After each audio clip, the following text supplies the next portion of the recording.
Well, ladies and gentlemen, hello again. You join me with just 3 months to go till RageCon 2, or more specifically, 100 days. The great irony, ladies and gentlemen, is that it's not actually 100 days away, it's like 107 days away, and I say 3 months despite the fact we are in mid-September.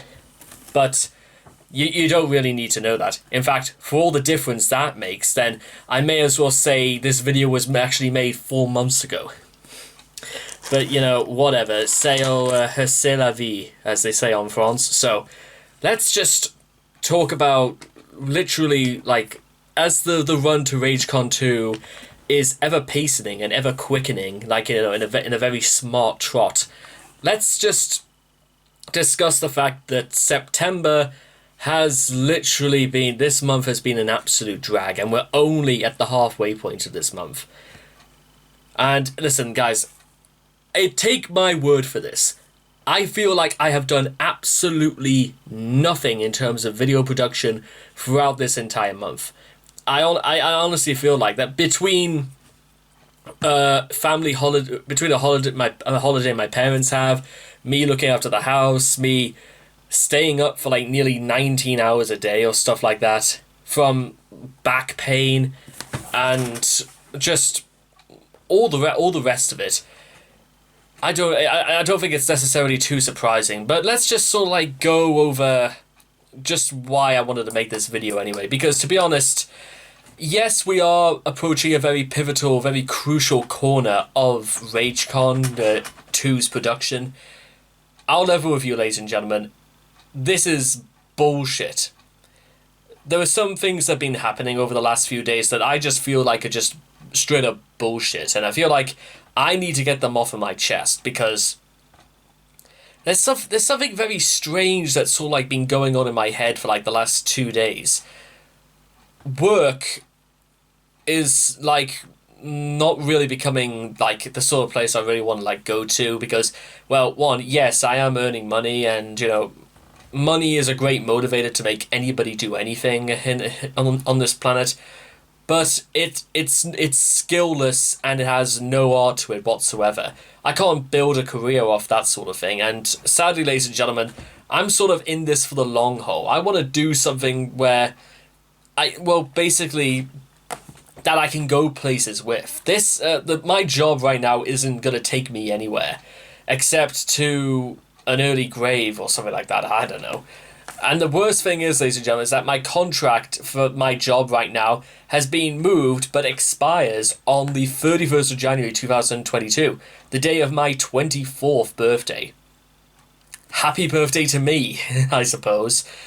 But hopefully, by that time, maybe things will like move ahead, maybe it'll be extended again because of COVID changing. Johnson is actually worried about the winter, and I think that's like a point a lot of people do seem to forget when they're saying, why are we going back into lockdown? Now, one, yes, it was, as I always suspected, that Johnson was going to change his mind, because that's what Johnson does. If you can point out to any other point in Johnson's political career since becoming Prime Minister in 2019 where he hasn't changed his mind or he hasn't gambled on something, then I'll keep this video going as long as possible until we can find at least one example in which he hasn't.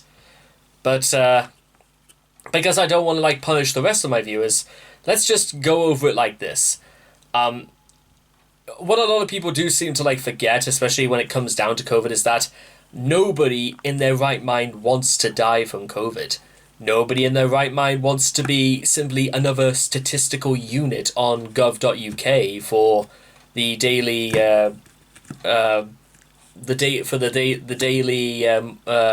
casualties or infected, or those being carted away to hospital. Nobody wants to be seen as a unit, because we can't necessarily look at ourselves as a statistical unit. We certainly don't work like one, so why should we even pretend that we are anything like that? But God Almighty, this video is going absolutely nowhere. So I may as well just talk about current events. But I suppose, just to give you guys something a bit more to talk about, let's just talk about what life has been like for the last number of weeks. For the most part, it's been a life, sadly, without much variation. I get up at 6, do my papers, come back about 7:15, have breakfast, have a shower. A shower is almost one of the most delightful luxuries on days like the last number of weeks. But anyway, I'm getting ahead of myself. Get dressed, go to work, come back home by at least... I leave the house at about like 10 to 8 in the morning, and then come back at about 7:30 at night. So I'm basically almost out of the house for at the very least 12 hours a day. Sometimes it's longer if the metro system decides it doesn't want to be a salty little bitch and decides, it wants to, do something that it shouldn't be doing. For those who follow me on TikTok, ladies and gentlemen, I have sort of like a war against Metro and their completely incompetent service. It's an interesting read if you want to take a look into it, because I have a lot of problems with the Metro system, and a lot of people do as well, and I thought it would be kind of funny if I actually did like daily vlogs talking about the misery of the journeys. I mean, there's a lot of things to discover from other people's behavior on the metros, that apparently they've got no problem with saying, customers are told to, we're referred to as customers, not passengers now, to mind the gap between the metro and the platform as though we were in London. And yet they also have absolutely no qualms against, people stinking of weed on the metro platforms, or people rolling up cigarettes on the metro itself. That stuff is apparently absolutely fine to get away with. Also to scream, hate speech, or to have 14-year-old drunken kids rolling around on the floor, screeching, and trying to break the glass by smashing them with the palms of their hands. That apparently is completely, goes over Metro's head so completely, and I have a story to tell about that, but that might be for another day. I might even talk about it on TikTok if people are even that interested. That might be even the biggest revelation that comes out of this video, is that I actually do use TikTok, and just to make videos and stuff like that as well. So yeah, in case you're wondering what I meant by saying that I might be back online and making my presence known a little bit earlier, well, there's your answer anyway. So, and also you might be interested to know exactly how many videos I've actually had made. Now, considering there are about like a few hundred videos that still have to be rendered, processed through editing software and stuff like that, but I can tell you that taking every video I've ever done as a whole for this year, I have 1,911 videos. 1911 videos. Now, I know what you're probably thinking to yourselves, that number is highly exaggerated, but unfortunately it isn't. I've had the honour of looking through my files, and trust me, there's a lot of files to go through, over the last 2 days, and yes, the number does total up to 1,911. Now, I know what some of you might be thinking to yourselves as well. That's quite a lot, but are they actually any good? Well, it's not really for me to say whether they're good or not. That's sort of like the whole point of where the audience comes in, is that it's up to them to decide or how their stuff, what my material is like. Fortunately, I have branched out to doing quite a lot of variety sort of material, so there might be something in it for you, but you're gonna have to spend a lot of time in looking. I will do the right thing, create playlists and stuff like that. So we should be able to narrow the search if you want to look for something very particular. What exactly that might be, I could only ever hazard a guess. So, I suppose really, I don't even remember really why I wanted to make this video at all, to be honest. I think the problem, ladies and gentlemen, is just I've sort of been a bit rather lonesome over the last number of weeks, because it's only just sort of occurred to me, or right about a few days ago, about exactly what it is I've just done, or rather what I'm doing, as well as what's going to continue until the 1st of January, is that in an era where we're in an age where we have to obey to rules like social distancing in order to keep people safe. This isn't always done, but you get the idea anyway. I'm sort of having to live with the fact that I have to be as far away from, or at least be far away from people as I can. And I value human interaction immensely. Online is one thing, but in real life it means far more to me than I think I'm properly giving, an explanation for.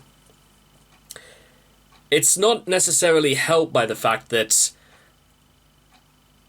well, it's just not the same online as it is in real life. I'm sorry about that. I'm just being honest. It's just sort of how it is. And also the thing again, when I say I've like barely made any videos, it's like that's got to stop. I've got to do something. Like, I've got to do something tonight. I've got to do something spectacular, because I feel like, well, maybe that's what this video is really all about. It's just me doing something just for the sake of doing it. But for the love of God, I needed to just get something off of my mind, because I know this sounds strange, especially since I've come this far, but it seems as if like this is like where things are starting to get kind of tough. We're approaching the last few days of summer. The days are becoming colder, the nights are becoming longer, the days are becoming increasingly shorter, and all this time, ladies and gentlemen, there is far worse things to come. Don't believe it when other people are trying to tell you that things are going to improve. Nobody can prove or know that until the winter does arrive. Bear in mind, ladies and gentlemen, and I said it this time last year as well, is that it's not going to be summer for much longer. And look at what happened in the winters of last year and back in January. Think about that. I can tell you exactly like where I was and what I was doing for at least like the first 2 weeks in January, and how terrified I was to be looking through the statistics and the Rolodex of people who were dying up until the 2000s figures, and nearly 80,000 plus people reported to be infected. It was absolute carnage, and I honestly like to imagine that somehow, and I don't even know how we've managed to do it, but we seem to have gotten over it very, very quickly. And I don't think that's right. I don't think it's right to give attention to people who rightfully shouldn't deserve it. I don't think it's fair that we've given attention to people who've spread misinformation, people who've protested against, wearing masks or the vaccine, and have resulted in possibly thousands of more deaths, not just to COVID, but things like measles or whooping cough or mastoid scars, or people dying from polio. Maybe you want to think I'm looking a bit too deeply into it or a bit dramatically into it, but sadly, ladies and gentlemen, it's the fact that they're happening at all is really, really concerning.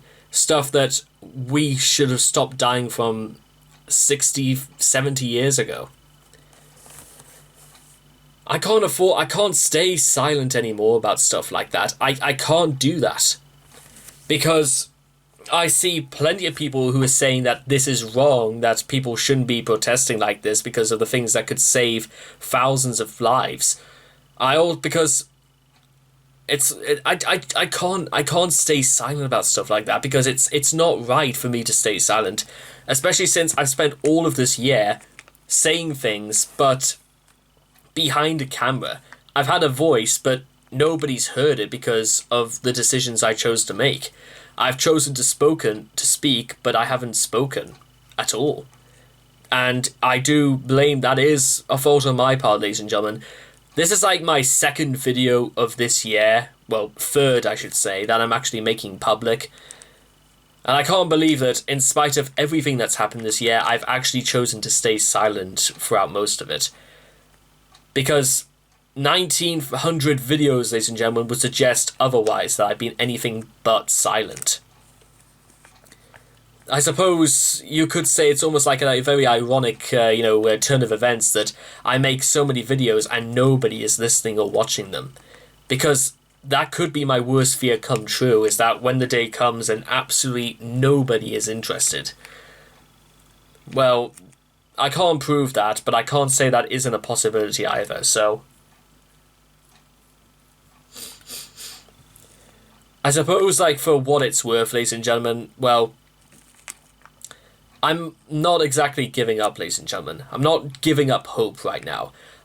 There's a lot of stuff that I have achieved this year that I probably won't tell until there's some developments. There's a lot of things that are pending, a lot of people I have actually made that have become fast new friends. And I suppose the right way to sort of end this video is just by saying, ladies and gentlemen, that there's this sort of a very pivotal point about this entire year, is that I can continue working, or I could throw everything away and pretend as though I could just continue living as, being seen and never heard of. But unfortunately, ladies and gentlemen, I'm what you might call a very astute, a very dignified member of the working class in Britain, and workers work because work is good, ladies and gentlemen. If I went hungry, ladies and gentlemen, at least I had the sense to, save up money so I can actually be able to feed myself. If I work hard, ladies and gentlemen, at the very least I can say I'm working for myself. And I think there's something quite a lot about in stuff like that. They say that St. James was the saint who always talked as Jesus as giving great advice. And I've never really considered myself much of a prophet, but for the sake of it, I'm going to continue talking for the next few seconds just to see if there's anything worthwhile coming out. I'm safe. I'm healthy. I've got the whole world ahead of me. Even though I feel like I've got the world on my shoulders, I still feel like I'm absolutely capable of bench pressing it as well. I have to keep working, ladies and gentlemen, because there is work to be done. There is always more work.